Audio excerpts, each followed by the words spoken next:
दिल है मुश्किल है जीना यहाँ, ज़रा हट के ज़रा बच के, ये है बॉम्बे मेरी जान।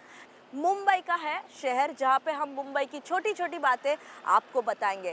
क्या आपको पता था बॉम्बे पहला शहर है जहाँ पे सर्विस स्टार्ट हुई थी, बस की सर्विस, और ये वे बैक थी 1870s में बॉम्बे ट्राम शुरू हुआ था।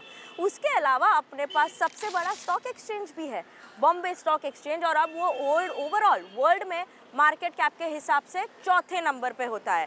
उसकी शुरुआत कैसे हुई थी, राइट? आपको ये जानना है। तो उसकी शुरुआत हुई थी, यही जो banyan tree है इसके अंडर ही उसकी शुरुआत हुई थी। और ये banyan tree के नीचे बात करते हैं तो पहले बात करें 1855 में सिर्फ 20-22 लोकल्स आके यही झाड़ के नीचे चिल्लाते थे कौन सा उनको डील करना है। टेक्सटाइल मिल्स ही थे तभी, और तभी थे बैंक्स की डील जहाँ पे जो स्ट्राइक होती थी। उसके अलावा बाद में आया रेक्लेमेशन कंपनीज का बूम और ज़्यादा स्टॉक्स आए, पर पहले तो बहुत ही कम स्टॉक्स थे। और यही है जहाँ पे शुरुआत हुई थी बॉम्बे स्टॉक एक्सचेंज की। एक हम्बल शुरुआत बोल सकते हैं जो हुई है बॉम्बे स्टॉक एक्सचेंज की।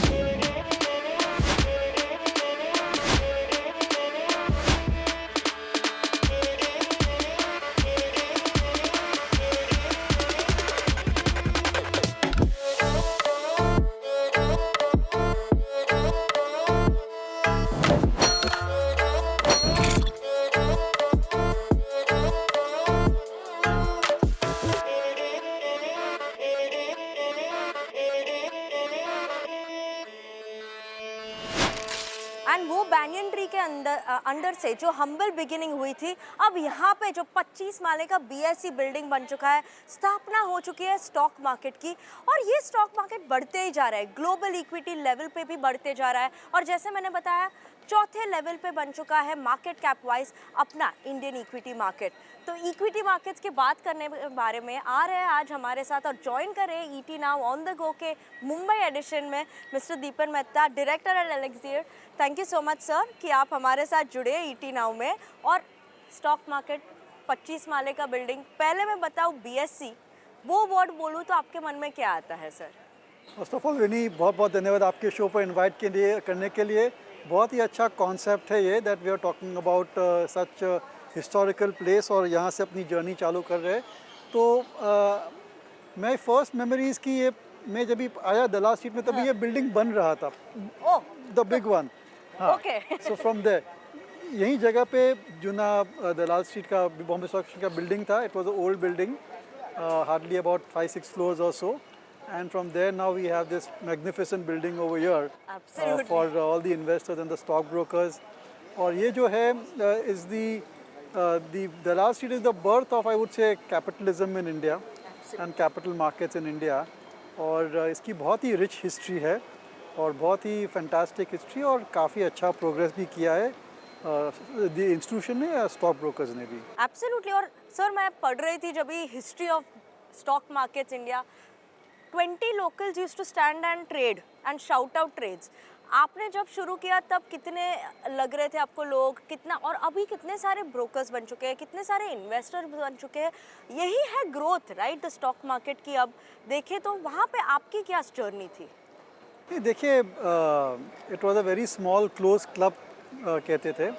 और इवन आफ्टर जो दलाल स्ट्रीट के बाहर ही ये बॉम्बे स्टॉक एक्सचेंज जुना पुराना बिल्डिंग बन गया, वहाँ पर करीबन 200-300 ब्रोकर थे। From there it has been almost 2000 brokers over here. और मेरी जर्नी यहाँ से ही शुरू हुई है, from this Bank of Maharashtra building. हमारा पहला ऑफिस यहीं पर था and we started from here stock broking business. और पहले तो ओपन आउटक्राई सिस्टम थी, यानी कि पूरी रिंग थी, and used to carry a block and आप ट्रेड रिकॉर्ड करते थे। And from there we have move to online trading, और ऑनलाइन ट्रेडिंग से एल्गो बेस्ड ट्रेडिंग पर आ गए हैं, and who knows AI based trading भी हो सकता है फ्यूचर में। दैट्स द नेक्स्ट लेवल की ग्रोथ देखेंगे, बिकॉज आई थिंक मैंने भी वो देखा नहीं था कि वो बुक्स में लिख के, I think used to get the slips when you are booking the stock. I still have one book at home. So I don't, because my parents का जब टाइम था तब वो चल रहा था। जब मैंने शुरू किया तो I think already demat account आ चुके थे। Now let's see next step क्या होता है। तो सर इंडियन स्टॉक मार्केट्स की बात करें तो ये ऐसा क्या सिचुएशन है जो इंडियन स्टॉक मार्केट्स को इतना यूनिक बनाता है वर्सेस ग्लोबल स्टॉक मार्केट्स? हमने इतनी बढ़ोतरी देखी है, पर हमारे पास ऐसा क्या है जो ग्लोब के हिसाब से हम इंडियन स्टॉक मार्केट को यूनिक बता सकते हैं? हिस्ट्री। जो Bombay stock exchange is one of the oldest stock exchanges in the world और करीबन 150-200 साल की हमारी हिस्ट्री है to invest in stock markets. यानी कि every family, I would say big families in Mumbai, Calcutta, Chennai, Delhi, उनकी they have a journey with the stock market, they have a love hate relationship also, With the stock market. They have made money also, they have lost money also. तो history है बहुत ही important चीज़ है। Secondly growth of the country, क्योंकि इतनी सारे entrepreneurs है India में और उन्होंने इतना सारा वेल्थ भी क्रिएट किया है, तो उसकी वजह से I think opportunities are there. देखिए, it's all right to create a Bombay stock exchange and trading system and get the investors, but growth जब भी होती है तभी एक्चुअली जो कंपनीज जो लिस्ट होती है, कि once they start growing and they start delivering the results, that's when you see the real power of the capital market. और इंडिया की ये एक मैंने आई वुड से हाईलाइट है, we are very fortunate to have very good entrepreneurs from the last 100 years, right from Jamshedji Tata all the way just now, to all the entrepreneurs who are listing just now also Absolutely. on the Bombay Stock Exchange, all the new startups so to speak. So we have a rich history of entrepreneurs.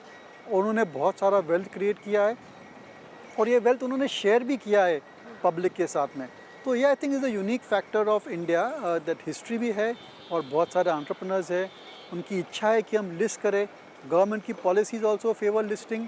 मैंने at one point of time and even now, अगर आप share में invest करते हैं तो आपकी जो capital gains tax है, that is just now 10% was zero, dividends were tax free.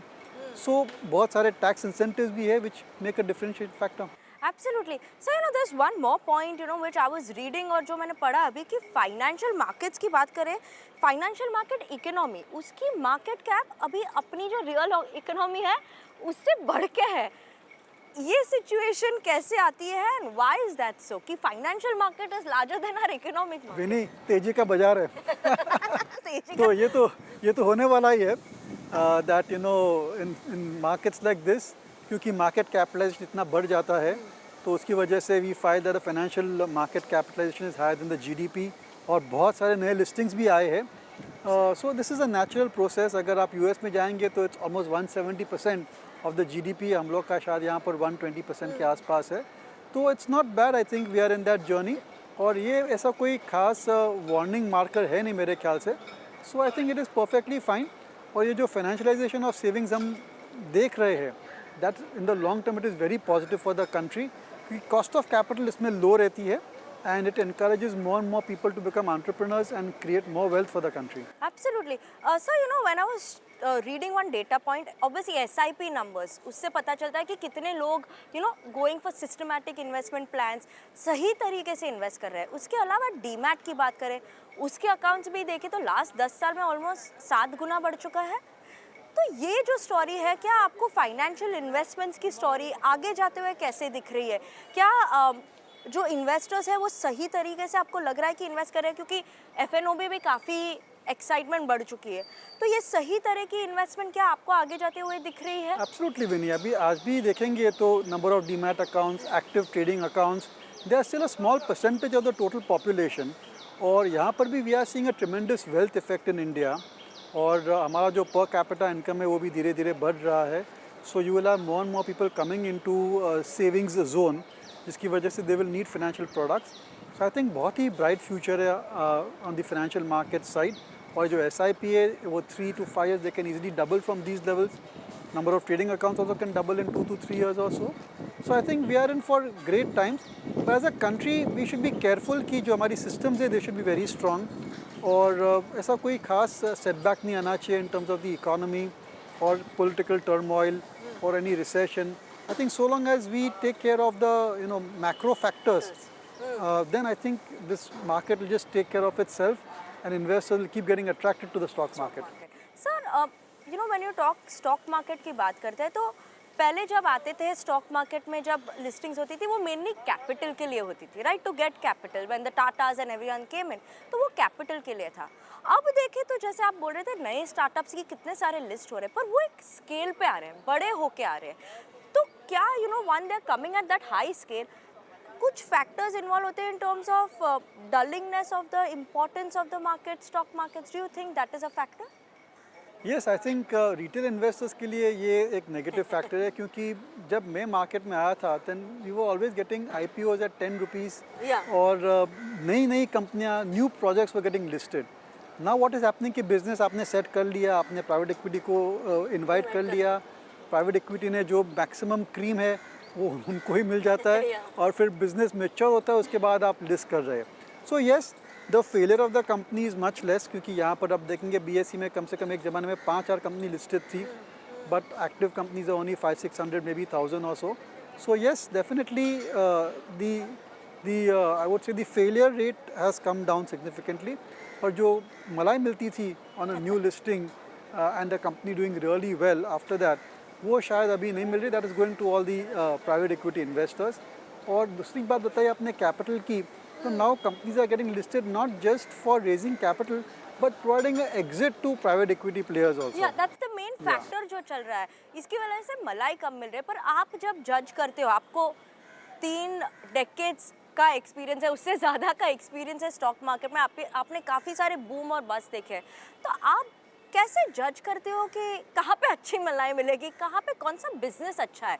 It's not only कि शॉर्ट टर्म गेन्स की बात करें, पर लॉन्ग टर्म फैक्टर्स भी इंपॉर्टेंट होता है, राइट? अभी सब रिटेल इन्वेस्टर्स को मन में ऐसा लग जाता है कि ओ चलो 2 दिन में इतना कमाना है, पर what is the long term good business story कैसे ढूंढना है? आपने बहुत बढ़िया क्वेश्चन पूछा कि ये जो प्राइवेटली लिस्टेड, जो प्राइवेट इक्विटी फंडेड कंपनीज है, उनका फिर लिस्टिंग होता है एक्सचेंजेस में, तो उसका फ़ायदा क्या रहता है? उसका फ़ायदा ये है ना विनी, कि वी गेट डाइवर्सिफिकेशन. आज की तारीख में इंडिया एक ऐसा देश है जहाँ पर आप इतनी सारी इन्वेस्टमेंट थीम्स आप यू कैन इन्वेस्ट इन. आपके पास not just auto but banking, fintech, mutual funds, insurance companies. And there are so many new tech companies which you don't even Whereas अगर आप expect. ताइवान में जाते हैं तो वहाँ पर सबसे बड़ी इंडस्ट्री है semiconductor. If you go to Hong Kong, it is only real estate. If you go to Saudi Arabia, it is only oil. तो India, I would say, and America are the 2 unique countries जहाँ पर इतना सारा choice है of sectors and investment themes, you don't get anywhere. And that also we have to say thanks to Indian entrepreneurs and the private equity culture, जो insist करता है कि at some point of time आप listing कीजिए. और मेरे राय में आपका जो क्वेश्चन था कि when do you think the time is right to invest, तो मेरा एक थंब रूल है कि जो भी बढ़िया कंपनीज है which are getting listed, of course right now I think उनकी लिस्टिंग बहुत ही महंगे प्राइस पे हो रही है, बहुत ही हाई प्राइस अर्निंग मल्टीपल पर हो रही है, पर 1-2 साल के बाद I think they become quite interesting, क्योंकि जो स्पेकुलेटिव एक्टिविटी है, ट्रेडिंग एक्टिविटी है, वो कम हो जाती है, और numbers also then start coming through for this companies. अब आपको लग रहा है कि ये अमृतकाल जो वर्ड अब ट्रेंड में हो चुका है, अमृतकाल शुरू होने वाला है फाइनेंस इन्वेस्टमेंट्स का, फाइनेंशियल मार्केट्स जो बात करें, अब से शुरू होने वाला है अमृतकाल? शुरू हो गया I think. Don't you think so? I think we have had fantastic 2023, और first 1 or 2 months, first 1.5 months of 24 also have been very good. देखिए मार्केट करेक्शन की कोई गुंजाइश नहीं दिखा रहा है, थोड़ी भी करेक्शन आ जाती है immediately we are seeing, we are ready to buy. I Yes, think वो भी है ना exactly. कि थोड़ी करेक्शन दिख गई तो you have people to buy back. That supplies. देखिए अगर जीडीपी ग्रोथ आती है, पर कैपिटा इनकम बढ़ता है, and this entire financialisation of savings आ रही है, इसकी वजह से आई थिंक बहुत ही सारा पैसा बाजार में आ रहा है. Everybody is asking that what they should invest in, how they should invest in, इधर mutual fund, portfolio manager, direct equity. तो एक पूरा बहुत ही बढ़िया माहौल बन गया है, and I have never seen this kind of a retail participation in my 30 years. एक समय था कि we use to like really request the investors और make a hard pitch to very rich families to invest in the equity market. और उनका ये नहीं ये बहुत रिस्की है, हमको इन्वेस्ट नहीं करना है, will put money in FD और will put bill buy real estate. ये पूरी सोच बदल गई है. They are thinking that we want to put in the equity market, how should we do it? That's right. And so आगे जाते हुए what do you think would be the role of the stock markets going forward? Because already इतना importance बढ़ चुका है. From FD we have already moved to the stock markets. वो participation आप कैसे ट्रेंड आगे बढ़ते हुए देख रहे हो? क्या वील सी दिस 10 गुना बढ़ते हुए दिखेगा नेक्स्ट 10 साल में? अगर हम बात करें यहाँ पे, तो क्या वैसा हो सकता है ट्रेंड? नहीं देखिए, I can not predict 5-10 years from now, लेकिन stock exchange will be bigger than this. I mean eventually हमारी जो स्टॉक एक्सचेंज है और हमारा जो मार्केट कैपिटलाइजेशन है, that will cross and will become mostly number 3 player in a very near future. After USA, China, we'll be number 3 in terms of market capitalization. ये पूरी जो road map है वो दिख रही है. Could be 3 years, 5 years, I can't say when, but that's a reality. और stock exchanges जो इंडिया में है and SEBI, it's very unnoticed. विनी के बहुत ही बढ़िया काम कर रहे हैं. देखिए इतने सारे पैसा आ रहा है, इतना सारा पैसा आ रहा है, retail money. Why is it coming? Because they have the confidence. ठीक है, जब भी आप इन्वेस्ट करते हैं, जब भी आप किसी को पैसा दे रहे हैं तो कॉन्फिडेंस और ट्रस्ट बहुत ही इंपॉर्टेंट चीज़ रहती है. But thanks to SEBI, thanks to compliances, thanks to exchanges, ये ट्रस्ट फैक्टर बहुत ही बढ़ गया है. आप आज खरीदेंगे, कल डीमैट अकाउंट में आपके शेयर्स आ गए, perfect, no problem at all. आज बेचेंगे, कल आपके बैंक में पैसे आ जाते हैं. So these kind of systems are world class systems and a lot of effort has gone by the exchanges, by the stockbrokers and by SEBI. So because of that, you don't see any major disruptions and you don't see any major scams or scandals or anything like that. तो एक हिसाब से वही एक बड़ा change बोल सकते हैं, राइट? 30 years ago जो इतना रेगुलेटेड नहीं था, अब यू नो कि अपने पास रेगुलेशंस है तो कुछ भी हो गया तो at least regulations are there to protect the investor. All regulations are there to protect the small investors. Absolutely. Sir एक लास्ट सवाल है कि एक चीज जो कांस्टेंट रहती है वो है चेंज. तो वो चेंज की बात करें तो ओवरऑल मार्केट्स में भी लीडरशिप चेंज होते गई है. अब आगे जाते हैं लीडरशिप कहाँ पे चेंज होते दिख रही है आपको? ये हर बूम साइकिल में एक लीडरशिप होती है, तो ये साइकिल में कौन सी लीडरशिप लग रही है? देखिए ये बुल मार्केट है और यहाँ पर leadership is keeping on changing. It started with banking stocks, could go to technology, pharma. Leadership will keep on changing. But Vinny, if you ask me which will be the big companies 5 years from now, it's a more relevant question. The big companies 5 years from now will be the consumer-oriented companies. Okay, क्योंकि जो India की जो consumption pattern है वो change हो रही है. So I think retail companies, entertainment companies, travel, tourism, healthcare, क्योंकि हमारा every household is spending more and more money on these things. So in the past when I grew up in the 80s, 90s, 2000, जो FMCG companies थी वो really big. Then there was the age of the software and pharma companies. But I think if you ask me, this decade of 2020 to 2030 will be the age of real solid consumer businesses and not FMCG. It will be like new generation. Wide range, yes. Not just the basic FMCG which everyone thought as consumption. Every pack of consumption and is good. Maybe even wealth managers, exchanges, insurance companies because of the wealth effect. तो पूरा जो leadership sector है वो पूरा change होने वाला है and I would say बहुत ही एक्साइटिंग टाइम्स है ahead of us. Absolutely, it's the Amritkaal time for everyone right here. But sir 2 points that I want to know. BSE जब आपने स्टार्ट किया था, one word for that, and BSE today and Bombay, the 80s Bombay and now Mumbai, what is the difference that you would say? One word for all these things. No, I mean one word for BSc when I joined was, for me it was the ultimate goal. It was a place where you could make quick money. You thought you could make quick money. और आज की तारीख में जो BSc है, that BSc is there for long term investing according to me. ये मेरी perspective है. As a young man 30 years ago, you joined the stock market to make quick money, but 30 years later you are wiser और you लगता है कि नहीं, quick money नहीं चाहिए, sustainable, save money. Yes, capital protection. Yes. And Mumbai?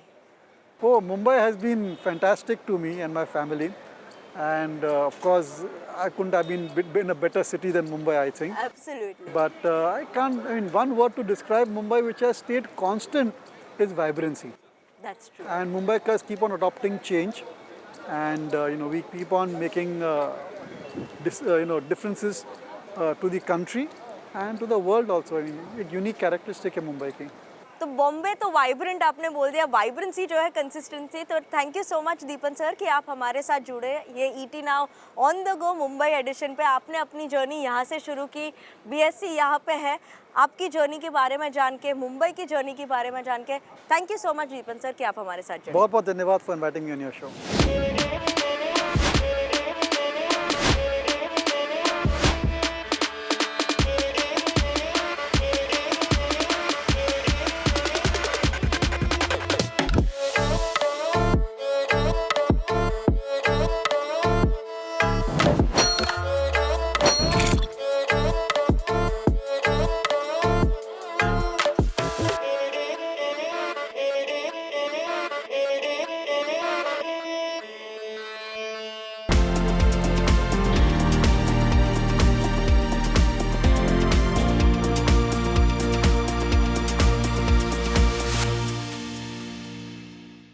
नमस्कार, हमारे इस खास शो में आपका स्वागत है। ET now Swadesh on the go हम लेकर आए हैं आज देश की आर्थिक राजधानी मुंबई से। मुंबई वो शहर जो सपनों को हकीकत में बदलता है।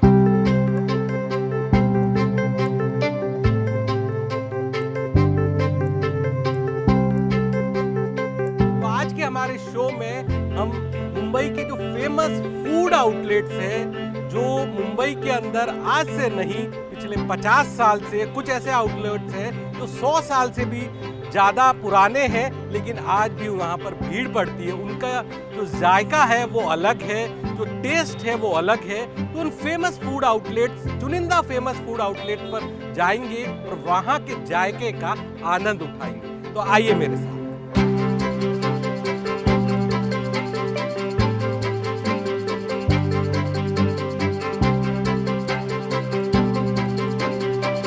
शुरुआत हम कर रहे हैं आराम के वड़ा पाव से। आप देख सकते हैं ये जो वड़ा पाव है ये मुंबई का एक तरह से स्टेपल फूड माना जाता है।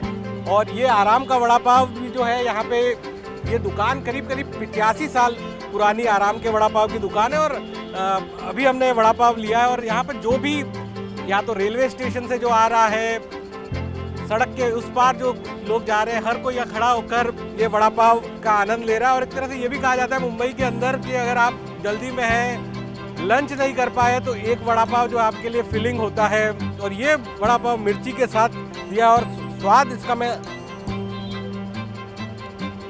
लाजवाब लाजवाब। लेकिन जो टेस्ट है वो लाजवाब है। तो इस वड़ा पाव की खासियत है कि 25 रुपये का वड़ा पाव है। ये सबका फेवरेट है। कई सारे बड़ी गाड़ियों में जो लोग जाते हैं, महंगी गाड़ियों में जो लोग जाते हैं, वो भी यहाँ उतर के ये वड़ा पाव लेते हैं। और इसके अलावा गरीब लोग हैं या स्टूडेंट्स हैं, रोज़मर्रा के काम करने वाले लेबर क्लास है, सभी का ये जो वड़ा पाव फेवरेट होता है, वो यहाँ से गुजरते समय इससे खाते हैं। तो इस वड़ा पाव के बाद हम एक और फूड आउटलेट में जाएंगे जो कि मुंबई का फेमस फूड आउटलेट है, आज से नहीं कई सालों से।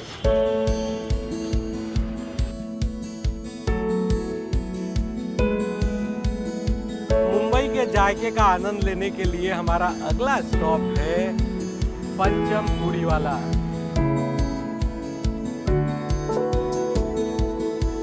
ये जो पंचम पूड़ी वाला है 650 स्क्वायर फीट के अंदर की दुकान है। और ये 1848 एक पंचम शर्मा करके आगरा के पास से एक टुंडला करके गांव है, वहां से मुंबई आए थे और एक छोटा सा गाला उन्होंने लगाया था 180 साल पहले। मैं तो जब भी आया हूँ यहाँ पे, मैंने यहाँ खाना खाने के लिए तो मुझे बाहर वेट करना पड़ा। ये लाइन लगती है, आप देख सकते हैं मेरे पीछे। वहाँ पर जो इसका जायका है, क्या फेमस है पंचम पूड़ी वाले का, वो ट्राई करेंगे। आइए मेरे साथ।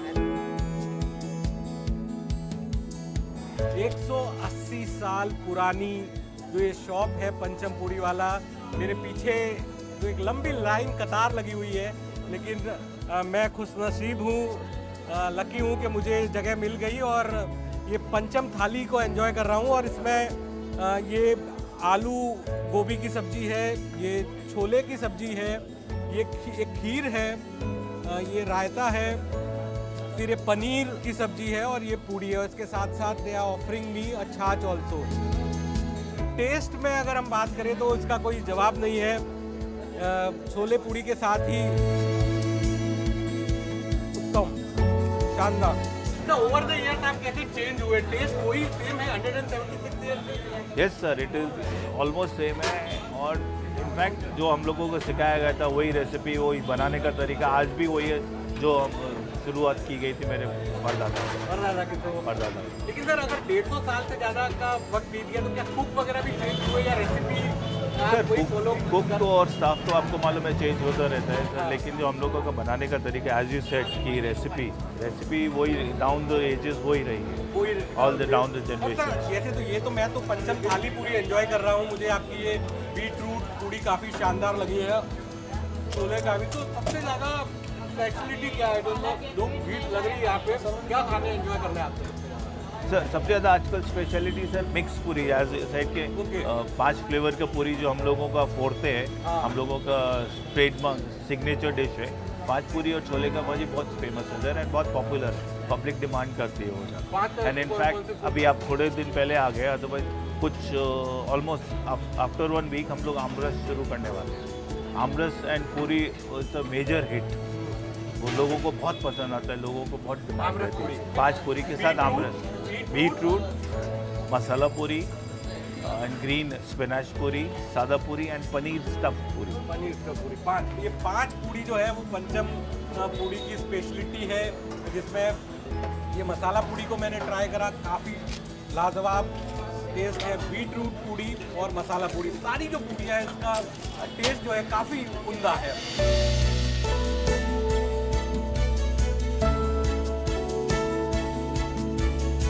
हमारे साथ अभी एक स्वीडन के नागरिक है जो यहाँ पर हर दिन लंच करने आते हैं, तो उनसे समझेंगे what really you liked about this place, you are coming here every day. Well, the thali, which I familiar with, which I do eat, but the puri is the special one. So the puri together with the thali makes it special, and that's why I come almost every day. Every day. Every day when I'm here, yes. Don't you think the spices are little? Some are good, some are maybe a little bit too much, but together it's fine. You got acquainted with? Yes, it's fine. It's fine. I can stop eating the spicy one if I want to. You Okay, know. so you got suited with the food and best food in the city. Best food, best puri, absolutely.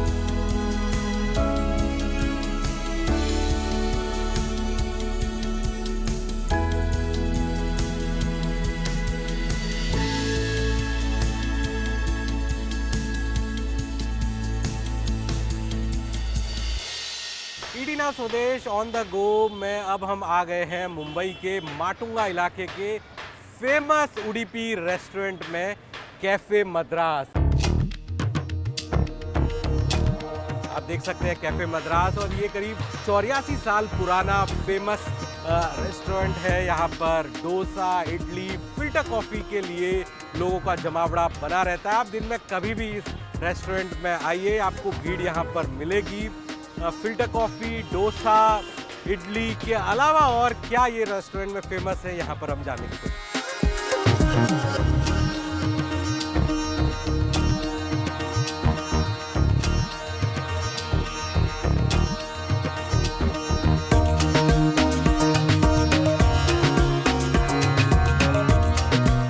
इस cafe Madras में हमने कई सारी चीज़ें order की है, और आप देख सकते हैं अपनी स्क्रीन पे, इनको देखकर ही मुंह में पानी आ रहा है, इतनी डिलीशियस आइटम जो है।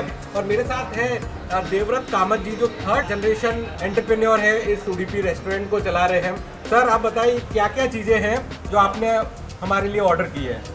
ये तो पोड़ी इडली है, ओके विच वी बिलीव हमने स्टार्ट किया था। ओके मक्खन लगा के, पोड़ी लगा के, चटनी और रसम वड़ा। ये रेसिपी बिल्कुल चेंज नहीं हुआ है जब ये से। मैंने टेस्ट भी करा, इट्स हाँ, डिलीशियस। तो और ये सेट डोसा, पोहा का डोसा है ये, तो उसको भी हमने मतलब थोड़ा चेंज किया, साउथ में जैसा मिलता है उससे थोड़ा अलग किया। तो जो भी यूनिक है हमारा वो मैंने मंगाया आपको। अच्छा, और ये तुप्पा डोसा हाँ। उड़द दाल का है, सिर्फ उड़द दाल का का डोसा, और पूड़ी लगाया ऊपर। ओके, ऊपर ये पूरी लगाया, हाँ। इसको मैं टेस्ट करूंगा। हाँ, इसका please। टेस्ट डिलीशियस, उम्दा, काफ़ी शानदार। आप भी थैंक आइए यू सर। और ये रसम वड़ा है, ऐसा लग रहा है कि आप इस या। तरह से कुछ खा रहे हो और मुंह में जाके ये हाँ। अंदर चला जा रहा है। इसका भी टेस्ट जो है बहुत ये शानदार। थोड़ा कॉम्प्लेक्स है हमारा, जो रसम का रेसिपी है काफ़ी कॉम्प्लेक्स है। अच्छा, बाकी जनरली ये हमारा भी इतना सॉफ्ट मैंने कभी बड़ा खाया नहीं है। हाँ, जो नहीं, हम दूसरे भी लोग- बड़ा खाते हैं, इसमें हाँ। क्या इंग्रेडिएंट्स क्या है? नहीं, इतना सिर्फ उड़द दाल है वो। उड़द दाल है। सिर्फ उड़द दाल है, लेकिन उसको सोक करते हैं हम। अच्छा, सोक करते हैं, उसके बाद ये मैसूर डोसा है हमारा। तो अब ये गरम गरम मैसूर डोसा भी आ गया है। जो वो ये भी थोड़ा मक्खन लगे इसको, ये भी अलग है थोड़ा। अच्छा, टेस्ट काफ़ी शानदार है। सांभर भी मैं टेस्ट करता हूँ सर, बहुत ही थैंक यू। जबरदस्त। ना हाँ। तीखा है ना खट्टा है, एकदम ही मतलब Correct. How should I describe the taste, बहुत ही राइट थैंक यू। शानदार इसका टेस्ट है। Thank you, thank you. और सर ये जो आपने बताया, हाँ। इसमें क्या क्या इंग्रेडिएंट होता है? इसमें पोहा है, अच्छा, पोहा और थोड़ा चावल, थोड़ा नारियल, ऐसे उसका ये देखिए इस मैसूर डोसा के ऊपर बटर हाँ, लगा रहे हैं, बटर मक्खन लगाने के बाद थोड़ा एक्सेंचुएट होता है टेस्ट। Okay okay. तो आपका इसमें से क्या फेवरेट है, और पब्लिक जो देखते क्राउड आती है वो क्या सबसे ज़्यादा डिमांड करती है? नहीं मतलब सबका अपना अपना फेवरेट है। हाँ हाँ। और हर एक का मूड के हिसाब से, कभी कोई सुबह के टाइम पे आते हैं तो ये ट्राई करते हैं, शाम को आएंगे तो और कुछ नहीं, तो depends on the time of day जो आप चूज करते हो क्या खाने का। तो 84 ईयर से आपने टेस्ट जो है वही मेंटेन रखा है? हाँ, टच वुड, यस, अभी तक तो सो फार so good.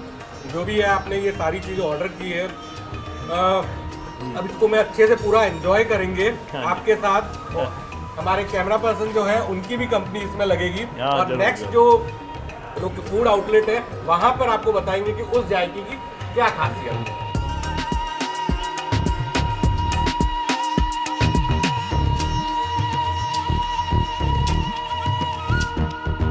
On the go show में हमारा अगला पड़ाव जो है वो है सरदार पाव भाजी। साउथ मुंबई के मुंबई सेंट्रल इलाके के अंदर ये स्थित है। फेमस शॉप है, एस्टेब्लिश्ड इन 1966, करीब 60 साल पुरानी शॉप है।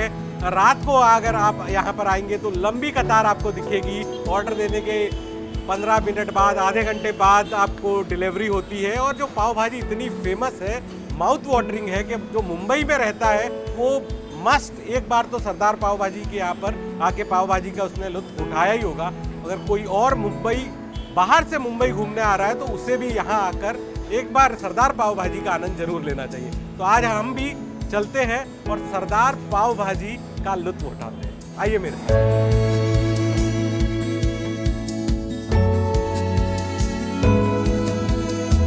सरदार पाव भाजी में हमारी पाव भाजी आ चुकी है। आप देख सकते हैं कितनी माउथ वाटरिंग है। हालांकि सुबह से अलग अलग डिलीशियस फूड खाते के बाद पेट तो भरा हुआ है, लेकिन जो इसकी स्मेल है वो ही फोर्स कर रही है कि भैया रहा नहीं जाएगा।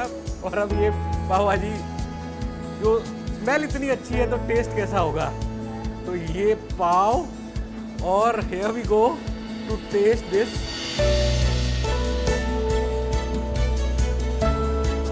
शानदार, लाजवाब, एक्सीलेंट। तो सरदार पाव भाजी की खासियत ये है कि इस जगह पे पाव भाजी के अलावा कुछ मिलता ही नहीं है, इसलिए सरदार पाव भाजी, मतलब आप यहाँ आके बोलेंगे मुझे पुलाव चाहिए या और कुछ चाहिए, नहीं, ओनली पाव भाजी। भाजी में वैरायटी हो सकती है कि चीज़ भाजी आपको चाहिए। आमतौर पर मेजॉरिटी जो लोग होते हैं वो ये बटर भाजी खाते हैं। और पाव में आपको मसाला पाव एक और ऑप्शन है जो मसाला करके आपको दिया जाता है। बाकी प्याज, नींबू और ये शानदार पाव भाजी। इस पाव भाजी के अंदर आलू, टमाटर, प्याज के अलावा जो मसाले हैं वो उसको स्वादिष्ट बनाते हैं। स्मेल, वो आप वीडियो में स्मेल तो नहीं आएगी, लेकिन I can feel the smell of this pav bhaji. Super, पेट भरा हुआ है लेकिन टेस्ट इतना शानदार है तो I am not able to stop myself. बहुत ही शानदार। रात के समय अगर आप आएंगे तो बाहर लंबी लाइन दिखती है इस जगह पे। 1 बजे तक डाइनिंग अलाउड है, 2 बजे तक आप पार्सल ले सकते हैं। तो मतलब आधी रात तक भी आप अगर मुंबई में लॉन्ग ड्राइव पे जाते हैं तो सरदार पाव भाजी आ सकते हैं। बहुत से लोग आते भी हैं जो लॉन्ग ड्राइव पे जाते हैं, मरीन ड्राइव या बैंड स्टैंड वगैरह, वो सरदार पाव भाजी का लुत्फ उठाते हुए जाते हैं। तो पेट भरा हुआ है लेकिन थोड़ी और मैं पाव भाजी को खाऊंगा, और इसके बाद एक नेक्स्ट पड़ाव होगा, वहाँ पे हम जाएंगे। जब तक मैं पाव भाजी थोड़ी खा लेता हूँ।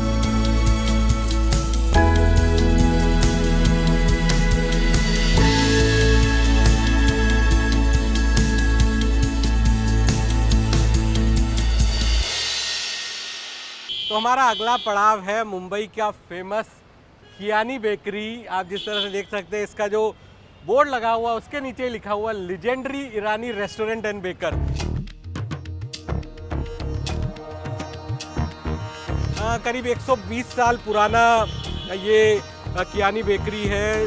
अपने बन मस्का के लिए जानी जाती है। चाय काफ़ी फेमस है। इसके अलावा कीमा पाव जैसी चीज़ें हैं वो भी यहाँ की काफ़ी फेमस है। और इसके अलावा और क्या क्या फेमस है इस कियानी बेकरी के अंदर, आइए जायजा लेते हैं।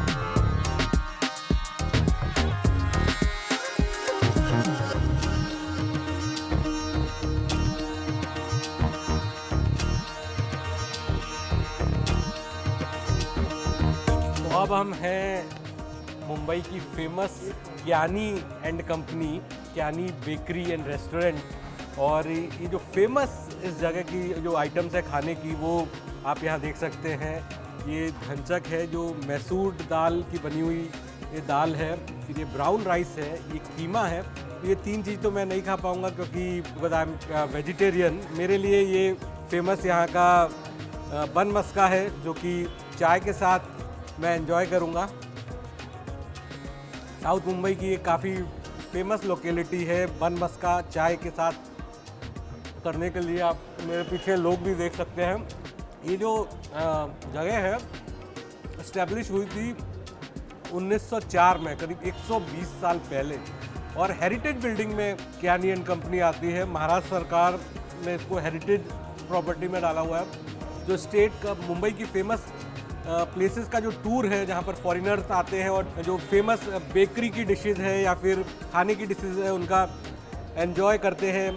पेटिस बहुत फेमस है, कटलेट बहुत फेमस है, वेज नॉन वेज, कीमा बहुत फेमस है, हालांकि मैं उसे ट्राई नहीं कर सकता। बन जो है वो काफ़ी ज़्यादा फेमस है। लोग चाय के साथ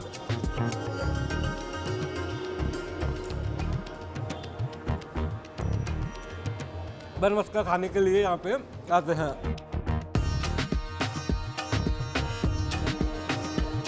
वैलेंटाइन डे के मौके पर ये मफ़िन भी आपके द्वारा ऑफर की गई है। मफ़िन ये मफ़िन है, इसको भी टेस्ट करके कोशिश करता हूँ।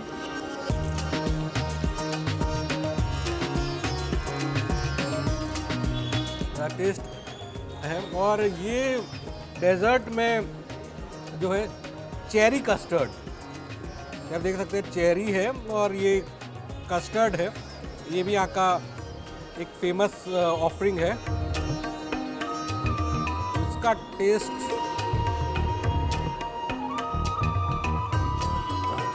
शानदार, तो बन मस्का भी शानदार था और ये कस्टर्ड सबसे ज़्यादा बढ़िया। अब क्योंकि सुबह से कई अलग अलग चीज़ें खा रहे हैं और अभी दोपहर का टाइम है, चाय का टाइम है, तो बाकी और चीज़ें तो ट्राई नहीं करी। बन मस्का ट्राई करा और ये कस्टर्ड जो है ये ट्राई करा। ये भी काफ़ी टेस्ट में शानदार है। इसके बाद एक और जगह जाएंगे मुंबई की फेमस, यहाँ पर टेस्ट करेंगे और आपको बताएंगे उस जगह की क्या स्पेशलिटी है।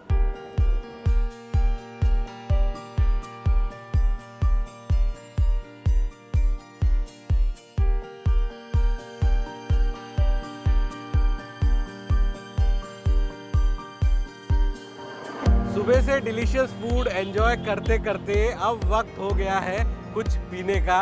और हम हैं मुंबई की फेमस जूस शॉप पे, हाजी अली जूस शॉप। ये मुंबई की सबसे फेमस जूस शॉप है। हाजी अली की जो दरगाह है उसके बाहर, और रात के वक्त आप आएंगे तो यहाँ पर करीब आधा से 1 किलोमीटर लंबी आपको गाड़ियों की लाइन दिखेगी, जो साउथ मुंबई, वालकेश्वर, कफ परेड और नरीमन पॉइंट इलाके से जो लोग आते हैं वो जूस पीने यहाँ पे आते हैं। और लंबी लाइन होती है, लोग अपनी गाड़ी में बैठते हुए ही जूस को ऑर्डर करते हैं। और हम भी अब जो है यहाँ पर जाते हैं और कौन सा जूस है वो चयन करते हैं। आइए मेरे साथ।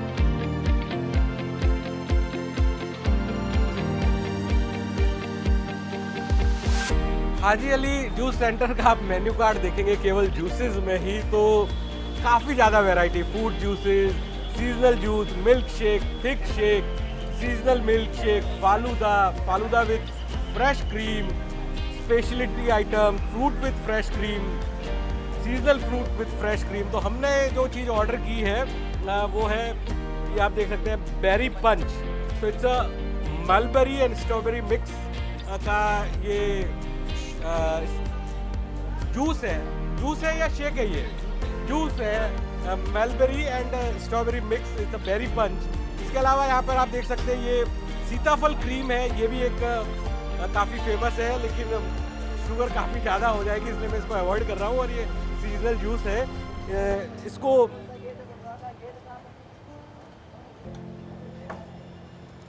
टेस्ट जो है खट्टा मीठा है, ना ज़्यादा मीठा है ना बहुत ज़्यादा खट्टा मीठा है।